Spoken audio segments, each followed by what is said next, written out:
Selain pemilihan kepengurusan baru PP Muhammadiyah dan Aisyah, Muktamar ke-48 di Solo, Jawa Tengah juga membahas persoalan pemilu 2024. Muhammadiyah telah berkomitmen untuk meneguhkan politik yang berorientasi pada bangsa atau politik kebangsaan. Untuk mengetahui perkembangannya, bagaimana jalannya Muktamar Muhammadiyah, sudah ada rekan jurnalis MJN Galih Saputra. Galih, selamat sore. Apakah sudah diketahui sikap Muhammadiyah menanggapi pemilu 2024? Galih.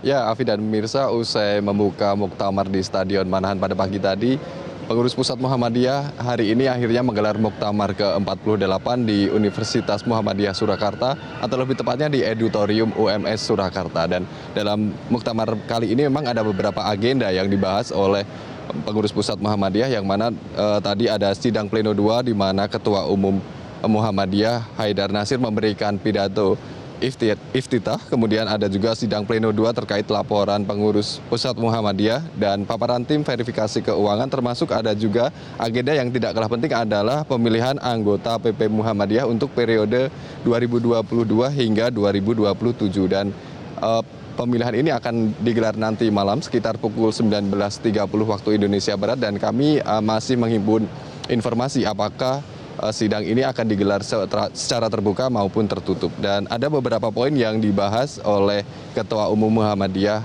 Haidar Nasir terkait pidato iftitah. Dan Haidar Nasir juga membahas tentunya ini berkorelasi dengan hubungan Muhammadiyah dengan dalam konteks nasional maupun global. Dan saat ini sudah bergabung bersama kami Ketua Umum Muhammadiyah Haidar Nasir, dan kami akan menanyakan secara langsung bagaimana jalannya sidang kali ini. Selamat malam, Pak. Dan dalam muktamar juga dibahas soal sikap Muhammadiyah dalam pemilu 2024 dan apa yang menjadi concern Muhammadiyah dalam persoalan ini, Pak. Dalam pandangan Muhammadiyah dan forum muktamar ini, pemilu 2024 merupakan momentum strategis yang menyangkut hajat hidup Indonesia di bidang demokrasi. Nah, Muhammadiyah ingin memastikan 3 hal.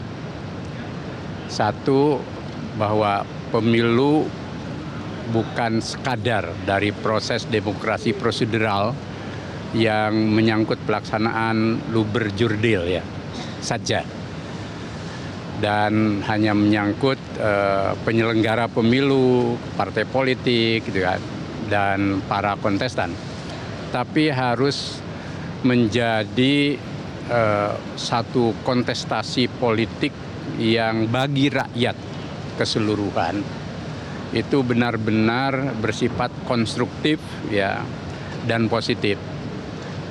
Jika kita kemarin itu masih ada aura politik pembelahan atau proses politik yang kemudian membuat kita terpecah, maka pastikan 2024 itu adalah kontestasi politik yang objektif, damai, kemudian juga setiap pihak itu saling bersikap kenegarawanan.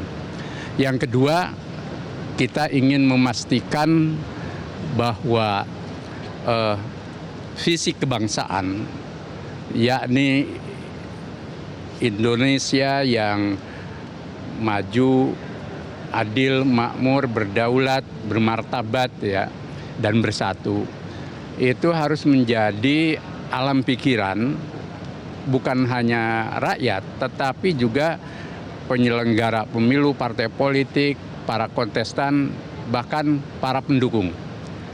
Jadi mari kita mulai sebuah proses membangun visi kebangsaan bersama, bahwa keberagaman pilihan politik merupakan bagian dari kehidupan kita berbangsa dan bernegara, tetapi jangan membuat kita terbelah. Lebih dari itu, kita harus punya visi kebangsaan menuju cita-cita Indonesia, mewujudkan kehidupan yang lebih baik.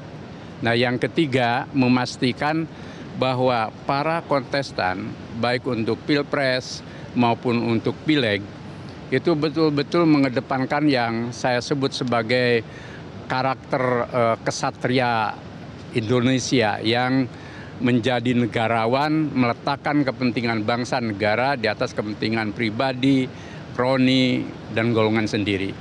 Karena kalau kita tidak bisa memastikan itu, maka pemilu itu hanya berjalan rutin dan kita kembali ke tempat semula.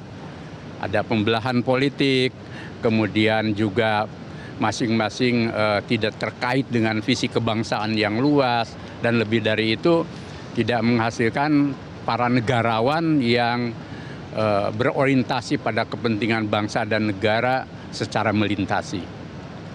Baik Pak, soal pemilu untuk bangsa di atas kepentingan kroni atau pribadi ini, apakah pernyataan ini berangkat dari apa yang menjadi pembacaan dari Muhammadiyah sendiri atau seperti apa Pak? Ya, realitas kita menunjukkan bahwa beberapa kali pemilu kita itu kemudian ada dimensi ideologis, ada dimensi politik identitas yang semuanya terlibat sebenarnya. Dan kemudian lebih dari itu juga orientasi kekuasaan yang mengabaikan atau tidak berdiri tegak di atas prinsip-prinsip cita-cita kebangsaan, jiwa kebangsaan, nilai Pancasila itu sendiri, kemudian moralitas keadaban, dan lain sebagainya. Nah, padahal kita ingin bahwa demokrasi Indonesia itu ke depan semakin demokrasi yang substantif dan berada dalam kerangka keindonesiaan yang besar, gitu ya. Sehingga nanti tidak lagi kita dihadapkan pada keribetan politik ideologis yang membuat bangsa ini terbelah. Dan kita harus tutup buku. Dan terakhir Pak, untuk Muhammadiyah sendiri, untuk kedepannya apakah akan terus konsisten tidak terlibat dalam politik praktis itu Pak? Muhammadiyah insya Allah selalu menjaga organisasinya sebagai institusi ormas keagamaan dan dakwah yang tidak akan terlibat dalam partisan politik.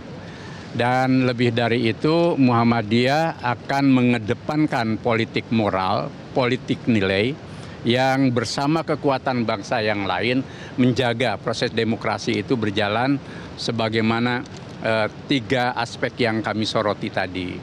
Jangan sampai bahwa kekuatan-kekuatan ormas, kekuatan-kekuatan keagamaan terlibat apalagi terlalu jauh pada proses politik yang sebenarnya itu porsi partai politik, porsi kekuatan-kekuatan kontestan politik, dan ya itu menyangkut politik praktis. Nah, jika kekuatan seperti Muhammadiyah dan komponen bangsa yang lain bisa berada dalam titik jarak yang positif, itu maka bisa menjadi kekuatan check and balances di dalam proses demokrasi yang sangat menentukan masa depan Indonesia. Baik Pak, terima kasih Pak. Oke, Mas Gali. Dan pemirsa, itu tadi wawancara kami bersama Ketua Umum Muhammadiyah, yaitu Haidan Nasir, dan ada beberapa poin yang disampaikan terkait pemilu 2024 nanti. Dan untuk saat ini kami akan terus mengupdate bagaimana jalannya muktamar di Kota Surakarta, atau lebih tepatnya di Auditorium UMS. Kembali ke studio, Afi. Baik, Galih, terima kasih atas informasinya. Kami nantikan update terbaru dari sana.